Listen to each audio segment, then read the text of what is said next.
Spyro the Dragon was the reigning champion of the monster racers.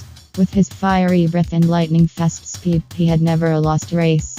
His fame and fortune had made him the most feared and respected dragon in all the land. But little did he know, there was a new challenger on the horizon. Scootaloo, also known as the Flying Fury, was a young superhero with a passion for speed. She had been training for years, mastering her flying skills and perfecting her lightning-fast kicks. Her ultimate goal was to defeat Spyro and take his title as the greatest racer in the world. Meanwhile, in a secret laboratory deep in the mountains, Queen Chrysalis was concocting her latest creation, mutant burgers. Her plan was to feed them to the unsuspecting racers, giving her control over their minds and making them do her bidding. With her army of mutated racers, she would conquer the world and become the ultimate ruler. The day of the big race had arrived. The crowd cheered as Spyro and Scootaloo took their places at the starting line. The two were ready to give it their all and claim victory. But little did they know, Queen Chrysalis had her own plans for the race. As the race began, Spyro and Scootaloo were neck and neck, their intense rivalry driving them to push their limits. But suddenly, a loud explosion echoed through the arena.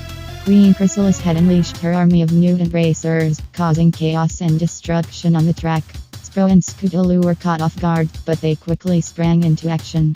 With their combined powers, they were able to defeat the mutant racers and make their way to the finish line. But before they could cross it, Queen Chrysalis appeared in front of them. "We meet again, Spyro," she hissed, her eyes glowing with malice. "But this time, you will not be able to stop me." Scootaloo stepped forward, ready to fight. "We won't let you control us with your mutant burgers. We are stronger than that." Queen Chrysalis laughed menacingly. "We'll see about that, little superhero." But just as she was about to attack, Spyro unleashed his fiery breath, engulfing the mutant burgers and destroying them. With their mind control gone, the mutant racers returned to their normal selves and joined forces with Spyro and Scootaloo to defeat Queen Chrysalis once and for all. Together, they were able to defeat her and put an end to her evil plans. The crowd cheered as Spyro and Scootaloo crossed the finish line, hand in hand. They had not only won the race, but they had also become unlikely allies in the fight against evil.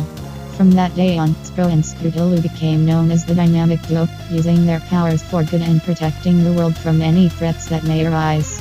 And the once feared and respected dragon, Spyro, had found a new friend in the young superhero, Scootaloo.